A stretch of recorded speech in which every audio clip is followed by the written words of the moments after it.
You join us live here on Peacock from the Indianapolis Motor Speedway for Monday practice. After the most exhilarating weekend of qualifying, that is going to take some time to top. It's going to stay with us for quite a while. Good afternoon from Indy. Hi folks, Lee Diffie along with Townsend Bell, James Hinchcliffe and Marty Snyder on a really warm 86-degree day here in the Circle City, and lots of takers for this practice session. And I think, Townsend, you made the point yesterday, or certainly over the qualifying weekend, just how valuable these 2 hours are. Indeed, because you just don't know, as we're sitting up here Wednesday, Thursday, Friday of last week, it's always tough to really know where the focus is, because at all times I think one eye is always concerned about qualifying. That's behind us now. For the 33 drivers that have qualified for the Indy 500, it is head down, full fuel, get into uncomfortable situations early and often, and figure out how to make your car work in traffic, how to make moves in the draft, like we see here from Felix Rosenqvist, and start to tune up everything with yourself, your car, your pit crew, and get ready for the biggest race of the year. Hinch, is each situation autonomous and independent unto itself, as we see in the bottom box there, Kyle Larson, who has had a super busy night? I'll ask you that question on the other side of this. I want to get it to Marty Snyder for now. What you got, mate? Well, qualified fifth, obviously, Diff, for the Indianapolis 500 next Sunday. Finished fourth in the NASCAR All-Star race, which was in North Wilkesboro, only about 20 minutes from his house, but he flew back to Indianapolis last night. He said, I only took my fire suit with me to North Carolina, so had to come back, and he got here about a little after 12:30 in the morning. Said it was not a big deal. Spent some time with his 5 team there after finishing fourth in the All-Star race. He told me his goal, no question, just get myself in as many odd positions as I can, and look at that traffic on the top of the screen. That's what Kyle Larson wants to find, Hinch. He said, I want to put myself in as many possible spots as I can. The front of the pack, the back of the pack, work my way to the back of a pack and try and get back to the front again. That's what Larson's goal is in this session so far here on Monday. This hour and 50 minutes is going to burn fast. If I'm on Kyle Larson's box, I actually would want him to either take a run down pit lane and join this big group, but get out of the single car running there. One of the reasons it gets wrong sometimes is drivers are on a different page mentally. This is not a race. There is not a prize at the end of the line today, and this is exactly the kind of situation that can develop. Looking back, you see Colton Herta looking, he goes high. So now you wonder, what's Marco thinking? Is Marco up in the seat like, no, I'm going to charge in and practice like it's the race, or am I going to lay out? Colton Herta clearly on one path, which is, yeah, wide open. I'm just going to own turn one. Listen, you and I have been in that exact situation before in the race. We know we're all on the same page, right? Time's running out. We're trying to get to the front to win the Indy 500. I feel like last year, didn't we have an incident with Ferrucci and David Malukas? Yes. In this practice? Yes. For that exact reason? Yes. They were all racing like it was the race. Yes. That's the thing. I do feel like a lot of the mentality here is just that. You know, they are trying to drive like they would next Sunday. The other big factor to consider is not everyone's on the same page from a run plan standpoint. You might be out there racing with a car that's got tires that are 10 laps newer than yours, and they're driving around you, and all of a sudden you're panicking that your car is terrible, but it's actually just a tire advantage. The other thing you find too is on a day like today is oftentimes the veterans like Joseph Newgarden or Helio Castroneves, they send little subtle signals to the rest of the field. Like, listen, I'll let you know when I'm ready for you to pass me here. I'll let you know which car I want to fall behind. No more so than Castroneves, who I think is making a move there up front on Newgarden, goes to the front.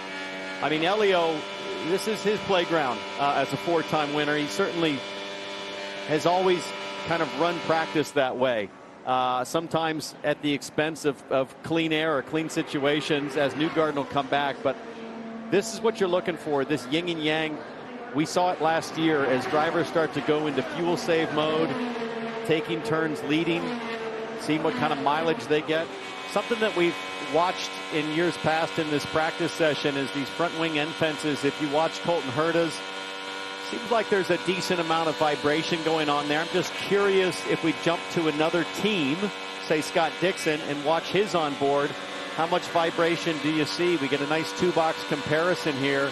And for Scotty D up there, it certainly seems like Colton has quite a bit more movement going on. I want to say it was the McLaren team last year that we felt had a lot more vibration. I don't know why that is, if that's something mechanical in the car, but it seems distinctly different between Ganassi and Andretti Global. As you see a slow-mo shot, beautiful work from the camera team there as we see the flex going on. It's really main plane induced. I wonder if maybe this far into the run there could be a vibration that he's getting through the tires that's actually helping create that, maybe? That's looking flexy. I'm Ron Burgundy? Question mark?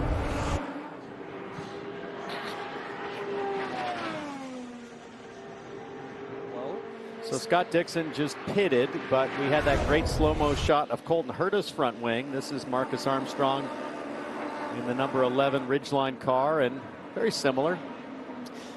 Yeah, similar. And the other thing that you can kind of look at from these slow-mos is what the front wing build is. You see those carbon fiber parts on the inboard side of the front wing, those extensions, then there's wickers on top of those, seeing who's running what combination of all the different aero bits that you can have on these race cars is a big part of the game for these 2 days here today and Carb Day.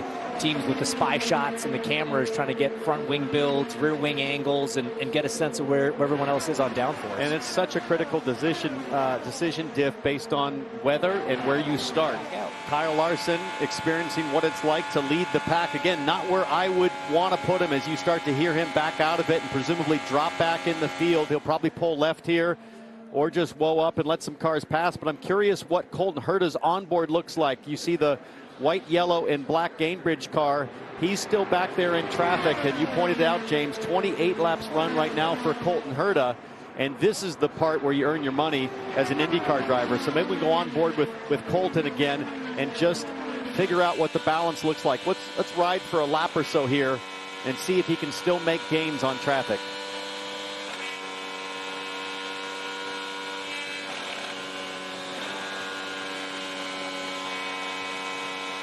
You can see at this point in the tire life, not able to follow quite as closely. Normally the first sort of 10 laps of a stint, you can be very aggressive. Got one car pitting here. Armstrong is going to catch this next car pretty easily, I think, in front. But let's see how he rolls through 1 and 2. Oh, he's backing out. Maybe he's going to pit here. No. Again, that first 10 laps, you can be racing aggressive. The middle 10, you're sort of waiting to maybe capitalize on a mistake from the other guys around you. And then that final 10 of a stint, it's sort of just hanging on, stay, in lockstep, don't make any mistakes. Got another car pitting here in front. So 29 laps complete. If Penske doesn't win on Sunday, this will be my next pick. Colton Herta looks very, very good. If I look at the balance at this point in the tire life, it looks like he still has it in a very balanced window. So Scott Dixon, we see peeling off here, heading to pit lane to make some changes. I just want to take you guys back to talk a little bit about these different front wing configurations that you can run. It's something that every team's going to be working through, and this is the front of Elio Castroneves' car. You see the left-hand side. This is this bit here. This is the front wing extension. That adds some downforce, obviously, and then you can add these little wickers. They could be the entire span, or it could just be, a half one there. But what gurney flaps? Gurney flaps. Sorry, yes, of course. Let's use the traditional term. But what's cool about it? The appropriate term. But what's cool about it is it's not even necessarily something you have to do symmetrically. So if we actually shift over to the right-hand side of this same front wing, you will notice that while the extension is still there, the gurney flap is not. So what this is normally for on the left-hand side of the wing, that's the part of the wing that's in the dirtiest air when you're behind cars in mid-corner. You're trying to get a little extra downforce on that left front corner, maybe by tucking a little bit below the car in front. And so you'll add a little bit more to that side of the wing. So Some cars might be running it on both sides. Some cars might find the advantage of having a little bit more on the left side of the wing. It's again, all these options you can choose from. You talked to Scott McLaughlin, obviously, before he climbed in. The race car just made a pass on Pato Award right there. And he told me, Townsend, that what he has been focused on in race runs is really managing runs. He feels like that's one of the places he's sort of had a deficit here at the 500, is making sure that he kind of saves a little bit for the end of the run so the car can be better. And then he also said he's still trying to perfect his timing here at Indianapolis, when to make passes, how to pull out, when he can make moves, as a move is made right there on the front stretch going into turn one. Didn't quite pull off the pass. So, but Townsend, talk about that. Even with all the experience you may have behind the wheel at Indianapolis, is timing and how you make those passes something you're always trying to perfect? Absolutely. And you know, sometimes you kind of get lucky too, because what's in front of you is not a constant. In dirty air, you don't know exactly where the white car, Stingray Robb, is going to make his adjustments. He's a young driver. He's still learning the art, so he's constantly going to be testing and experimenting with different places to roll off, roll on. And you sort of think you know what's happening there. You have to leave an extra set of margin or safety buffer, especially today. But even in the race, you've got to know who you're racing. And that's a big part of it, is you want to know, and you certainly do by paint scheme, but for some of the cars that'll be back markers in this race, if you're Scott McLaughlin, big part of being a great spotter here is giving you information, saying, hey, this car that's coming up, they're a lap down right now. They've been struggling all day. They look super loose, or they're really getting high at the exit. Be careful. Watch for this. That's a big part of getting to the finish at the front. And what builds that on-track relationship between you and your peers and your competitors that makes you feel safe around someone? It's the way they race you, it's the way they treat you and the way you treat them, and then, or if you've had an on-track altercation with somebody, you don't ever forget that, or it's everything and all of the above. It's everything. Yeah. Good practice for Kyle Larson here. Doesn't need any practice passing, but every lap here is valuable at the Indianapolis Motor Speedway in an IndyCar. Got to be tired. That was a big emotional roller coaster this weekend. Day one, day two yesterday, then the helicopter and the jet to North Wilkesboro, then coming back. Scott Dixon's about to repay the favor here on the front stretch. Let's remind you on what he went through, and I'm sure you've seen a bunch of it on social media, but yesterday when he was with us, suited up, ready to go again, we got a bit of a reaction out of him when he made the Firestone Fast 6. Then it was time for his wife and other Hendrick Motorsports members like the legend Jeff Gordon to get the chopper and the jet to North Wilkesboro, landed. And what a hero's welcome, and so duly deserved, because his NASCAR friends and competitors were watching eagerly as to what he was doing here at the Speedway, and it was first class the whole way. Let's hear more from Marty Snider. What you got, mate? And he'll do it all again next weekend for the Coca-Cola 600 and the Indianapolis 500. And Kyle Larson's been very upfront. Obviously, the Cup Series points leader right now. The Coke 600 is his priority next weekend. So that begs the question, well, who would fill in for Kyle Larson if there is perhaps a delay to the start of the Indianapolis 500? Well, Tony Kanaan, on the bottom left of your screen, you can see the sporting director. Obviously, plenty of Indy 500 experience, being a former winner of this race. But he has to have a refresher course, even though he's won the Indy 500, believe it or not. And I talked to him a moment ago, and he said right now he's talking to IndyCar about maybe Thursday getting about 10 laps in the 17 car. That could happen. But right now IndyCar also wants to wait and see what the weather is going to be like on Sunday, and predicted weather anyway. But that's what they're thinking, is that TK will get some laps in the 17 car at some point on Thursday. He'll clear the refresher course, and then if Kyle Larson could not be able to make the Indianapolis 500 for some reason, TK would be able to be in the car. The right rear is trying to drive you left as you spin him up. And most critical is Colton Herta just had a nice little wiggle coming out of turn two. No such thing as a nice wiggle here, but nice for us to watch. Yeah, I guess. It's impressive. It's not what I would want to be dealing with. And he is still the biggest workhorse out there. The Gainbridge Honda has pumped out 37, now almost 38 laps. And we're only into this session for, what, just over half an hour. 36 minutes into this 2-hour session. All right, here's that. Oh, that's a different incident. That's a different moment. I believe that that's just a four-wheel slide. Let's watch and listen. No lift on the throttle, no hesitation. Herta knows the limits of his race car, right in the wheel tracks of Alex Rossi there. Oh my God, that was close. This is the second one. Whoop. It's just that little wiggle. Sometimes when you're in the dirty air, you've got a bit of understeer. You're carrying a little bit more steering lock than you would normally want. And as you get to the flat part of the racetrack, sometimes the front grips up and it can just make it do that late wiggle. Why do I feel like we're just concerned parents up here? Yeah. And Colton would be like, I don't even know what you guys are talking about. He didn't even register that one. What? Yeah, that's probably accurate. Someone looked a little squirrely there further back. I'm not sure if that was Tom Blomqvist. Is he on track right now? Yeah, the 66 maybe. Sliding around a little bit as the rookie with a ton of road course experience, but his very first oval continues to settle in. And do you know who was singing his praises big time yesterday? His teammate, Felix Rosenqvist. He said, I'm really impressed with what Tom has done so far this month of May. I feel like he's broken through that threshold that almost every IndyCar driver does, which when they first race on an oval, there's huge reluctance, sort of concern and skepticism if this is really a good idea.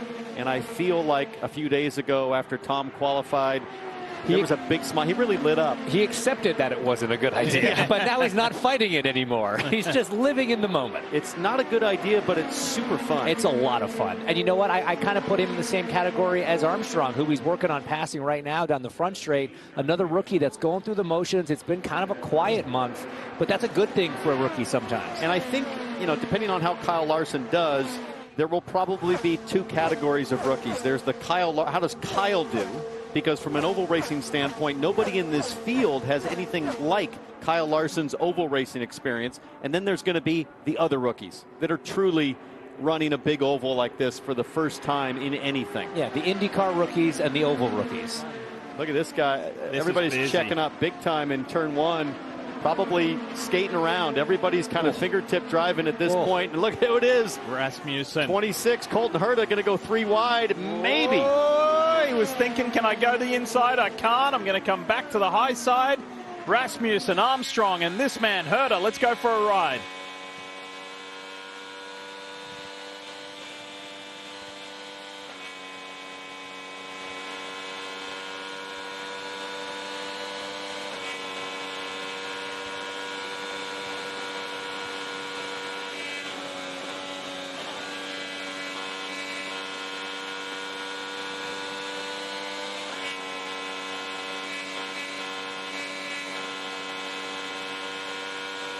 You just hear him having to feather the throttle like that. But I will say those moments, like we had a lap ago through too, as everyone was checking up, you're going way slower than you ever will in the race, barring an accident in front of you. I hated these moments on days like today and carb day. They're just so sketchy. You know, we talk a lot during ROP about how these cars aren't built to go slow, and whenever you're below pace, they just feel terrible. Well, that's what's happening in those checkups, but on top of that, you're also in dirty air and old tires. So if I'm looking at the 5 non-Kyle Larson rookies as they blend up there in turn one. Keep going. Some big, well, I'm watching Christian Rasmussen work the high side here. I'm going to pick, I'm going to go with Marcus Armstrong would be my pick for the best finish. But we got to go back to the on-track action as they go 3 wide now. Is that Callum Ilott? Yes, it is. Looking to the inside. It is getting all stacked up here. And there is still 70 minutes to go. And this is the part of the practice, Hinch, where I think you got to be careful. Meanwhile, we take you back and show you the 5-hour energy machine of Pietro Fittipaldi. So this is what I'm talking about. He slows down off of 4 to get that get that fall back in traffic, but you're doing it at the wrong place in the wrong time. That's a rookie. That is, well, he's not a rookie. He's done it before. Yeah, that's an ill-timed lift. Larson had to swing so aggressively to the left. These cars not built for it, and then that created a situation in turn one. Look at how aggressively Larson caught him. Had to go all the way left. And you're really not supposed to do it to the outside. What you want to do is come off 4 flat, go to the inside, start your lift, because Pietro gets trapped outside. And then it creates this awkward situation down in 1. So just one of those moments. Oh, boy, look at this. Dude, we saw this in practice. Rasmussen, the only driver willing to hang it out on the outside, making it work now with, honestly, this many laps run. I'm surprised he made it work. Let's watch this from Colton Herta's view.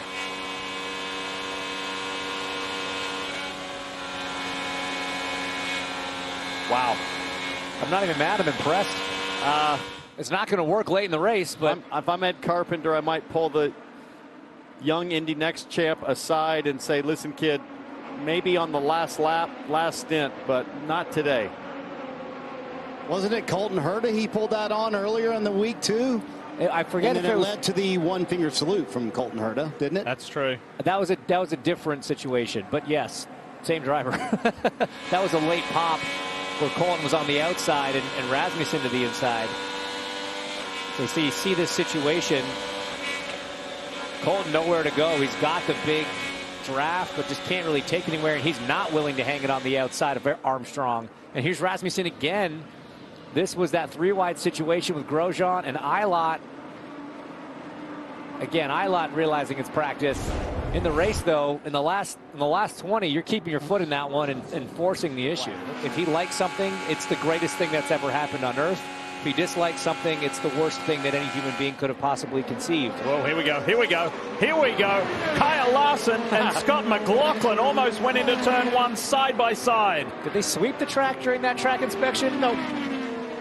By the way, for Kyle Larson, much like Colton Herta earlier when he had moments, for Kyle Larson, he's like, well, what's the big deal? This is just like any Wednesday night, Thursday night in the summer when I'm out winging a sprint car. This is a 3 or 4 groove track, right? I'll tell you what Scott McLaughlin wasn't expecting was his spotter to still be saying outside well after the turn-in for turn 1.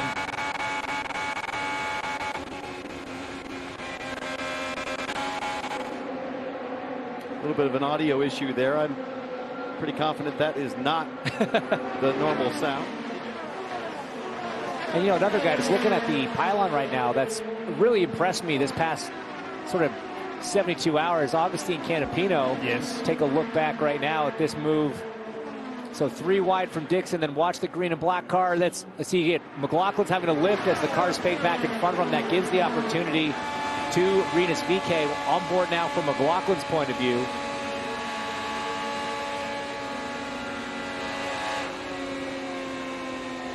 Ooh, that's a late move, but these are going to happen in the race. You see the massive 2-car draft that Dixon gets. A nice twofer on a Monday afternoon. Now we go back to the live view as Kyle Larson drops back into that 4th position ahead of Castro Neves. So now we get to see the 17 work a little harder on tires that are a little older now. Just going back to that thought on Canapino, I mean, he qualified 22nd, but he was one of the drivers that was robbed of, I think he was on pace for a comfortable top 12 position before he had one of those plenum events during his qualifying run, lost a ton of speed. So he's showing he can keep his foot planted in traffic. We know the car's got individual speed. I know it's only his second 500, but that could be someone to watch next Sunday. Has he got enough reps now, you know, throughout the regular season and here and on other ovals? It certainly helps. Yeah. It certainly helps.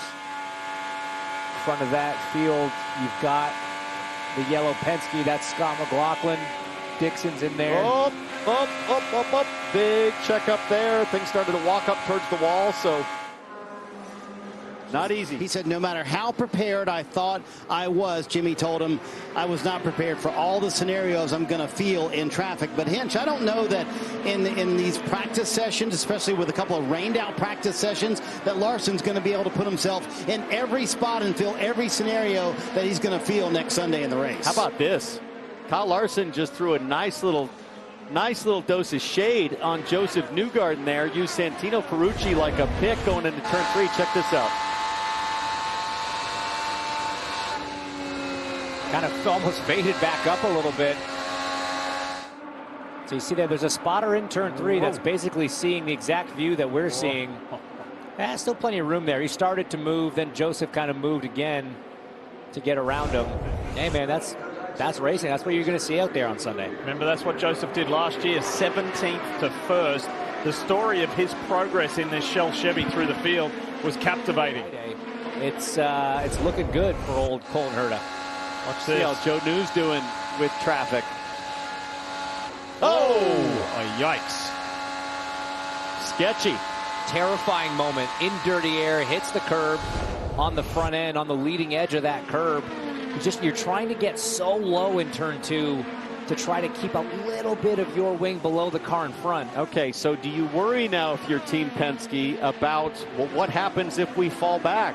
Because you've got your teammate Scott McLaughlin on pit lane. It looked like they were making a spring change, throwing something pretty dramatic at the front end of the 3. The 2 has been kind of stuck in traffic running, just had that scary moment. Meanwhile, Colton Herta took him about 15 to 20 laps to pass 12 cars. Where does he start? 13th. Yep. You'd be feeling pretty good. Might be to the first pit stop, and Colton Herta's in the lead of this thing. And Rinus VeeKay trying to make it to the end of this run. We talked about how they wanted to make a full tank run for a lot of these Chevy teams. Says he has a vibration on the right front, Townsend. How frequently does that pop up here towards the end of a run at Indianapolis? It can, and it comes without any warning sometimes, and often no good rationale for why it's happening.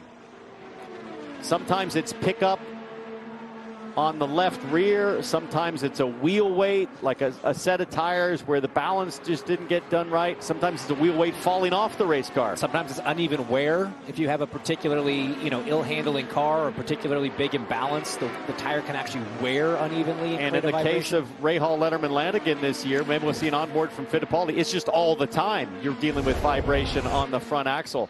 This is Rinus VeeKay in the AskROI.com Chevy. Just look if you can. Yeah, you see the shudder flutter of the front wing main plane, but that's not too dissimilar to what we profiled earlier on Marcus Armstrong and Colton Herta. You just got to imagine the amount of force that those wings are dealing with at 220 miles an hour. Look at this. Marcus Ericsson. Oh, and Connor Daly comes out, and crew will have to help Marcus back into his box. That was a close one. You guys remember what I said about one-off teams? That's exactly what I mean. So you've got Connor Daly and Dry Reinbold Racing, and this is the only time of year that team is sending cars off pit lane in practice. It's the little things like that that can catch you out, and boy, do I know that feeling. We mentioned a moment ago how Alex Palou was trying to make a long run. They kind of bailed on that. They've made several changes, and here he is being pushed back to the garage. So I think with 14 minutes left in this session, Barry Wanzer just told me they're trying to make a change as quickly as they can, Townsend, and get back out here. But going back to the garage with this little time left in the session, what's that tell you about where the 10 car is right now? They're nowhere near where the 26 car is, which is happy if you guys are. This is, hey, got 14 minutes plus carb day. This is our last chance today, and then you'll hope to validate what you might try here, but it's going to take a lot of time to get to the garage, get on the pad, and come back out. Watch this. Watch this. Cars coming out. They're trying to blend in. Woo. Graham Rahal, the United Rentals Honda, sweeps around the outside. You'll see that on race day.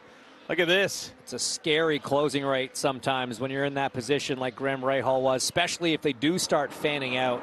Like Ryan Hunter-Reay, he's dipping out early. Like, I'm going to try to pick that Graham Rahal toe up and see if I can hang on there. You saw Ryan's family, Becky Hunter-Reay and the kids in the grandstands earlier. That's pretty cool.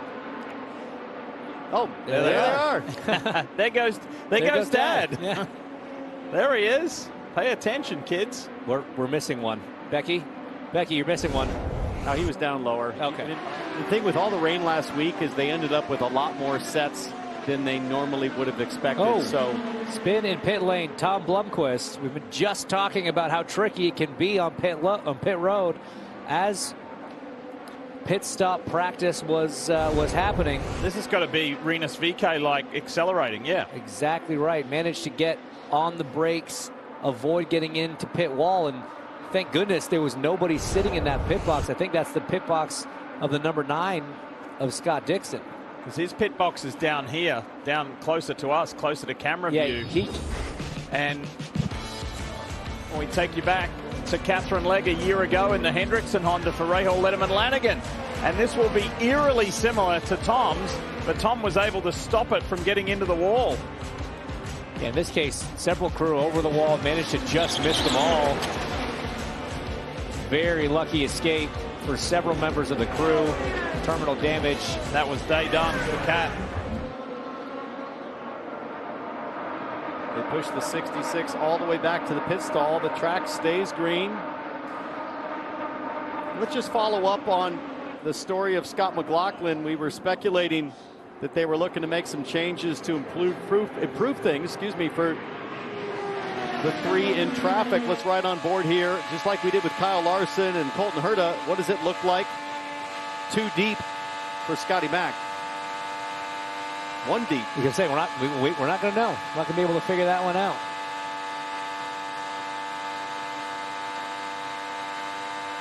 So Kyle Kirkwood is at the head of one of these big trains. And one of the things we've been looking at is what kind of pace can you run when you are out front. 2:18.7 was Kirkwood's last lap. It's looking like he's going to be able to finish this lap again out front without getting past. Nope. He just got past. Gotta love that. Scotty Mack goes by Kyle Kirkwood with ease, and immediately the right hand goes down to stiffen the front bar in anticipation of the clean air and the additional downforce. He'll peel off, come down with 9 minutes left. I wonder if they start going into some hot stop practice or continue to tweak. Let's take a replay here. This is Kyle Larson trying to learn how to get into the pits. That's Joseph Newgarden in front, both peeling off. And look how much Larson actually closes up on the 2 of Newgarden. Now, is that Larson being really good on the brakes? Is that maybe Joseph thinking, I don't want to show this guy how quick I can get into the... Joseph's I'm going to go with the latter. Joseph's a smart guy. He's good at that. It would not surprise me. And here you go. This is it. Kirkwood almost went into the wrong box. Oh, boy. And then mistook the right box for the wrong box. This is exactly why you have to practice this time after time after time. Little lockup from Will Power. That's what there. I was talking about earlier, which is if you're too perfectly biased for the brake zone to pit lane, sometimes you're too much to the front coming into your box, and that left front can give you all kinds of drama if it locks up. They're going to practice a wing change here, which is just part of being extremely thorough, Diff, with the process. Everything that can go wrong in the race, and Kyle Larson says that'll do. A few minutes early. I've done plenty over the last several days, so he's debriefing already. The car feels good. I've been happy with it since we showed up. It's been a lot of work putting into this race car all year from everybody, including Luke, who's not here with us, but he's done a lot of effort into this thing. So I'm excited to go racing. I think it's exciting to have Shell back on board, trying to have another solid day on this Sunday coming up. But the team's done a great job. We're excited to be here, like we've talked about all weekend. I love this place, and yeah, we're going to see how things shape up. You just got to be ready for, I think, everything. We're going to make a plan, and might follow the plan, or we might change the plan. It just, you never know in the Indy 500. So yeah, just ready for Sunday. What's the biggest box you checked in that session, Joseph?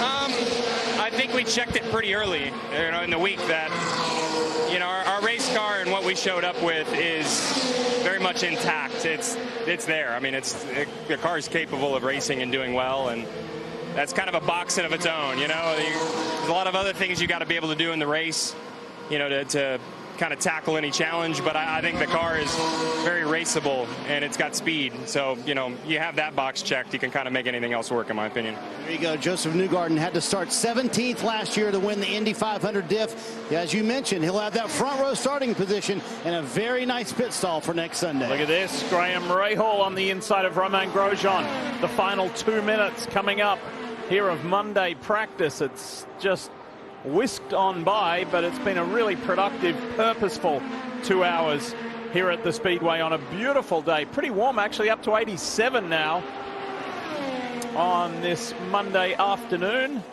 Who else is of interest? Christian Rasmussen in the top 6. More action on pit lane. Agustin Canapino coming out of his box, and Ferrucci threading the needle as Augustine gets up to speed, goes around to Kumasato's parked car, fires it into his stall. A nice easy in for Ferrucci and the Foyt crew. Yeah, and some top 5s. There we go. There's the end of the session. That's Monday for you folks. And a lot went down safely. Other than a track inspection, a caution-free session. Really good for the 33 cars and drivers and their respective teams to have that Monday hit out. The Palomobile, the DHL Honda, it went back to the garage area, then came back out.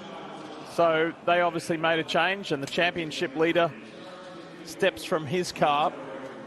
And all the teams and drivers will have several days now of no on-track activity. Ricky Davis, the crew chief there for Alex Palou, longtime Ganassi man, sees his guy step from the car. It has been an enormous workload over the last few days for everybody you're looking at there, and many who you can't see, in preparation for this Sunday's Indianapolis 500. Friday on Carb Day, final practice, same time as today, another 2 hours, 11 through to 1. You'll see that live on Peacock. Pit stop challenge, fun day on Carb Day. The atmosphere is amazing. And then on race day, we've got pre-race for you. Mike Tirico is going to join us, Danica Patrick, Jimmy Johnson. That's from 11 Eastern through to 12:30.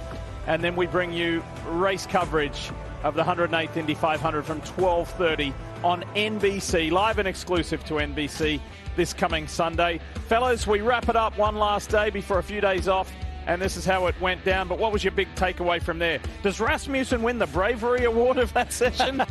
Yeah, I think he's probably P1 in that. And Kyle Larson not far behind a couple of those moves he was trying. Not far behind at all as you see the rest of the names. So hard to read too much into the results on single lap performance. But I look to the 26 of Colton Herta, strong at the start, happy early, ready to put it away, wax it, take some time off, and get ready to come back for Carb Day. There you go.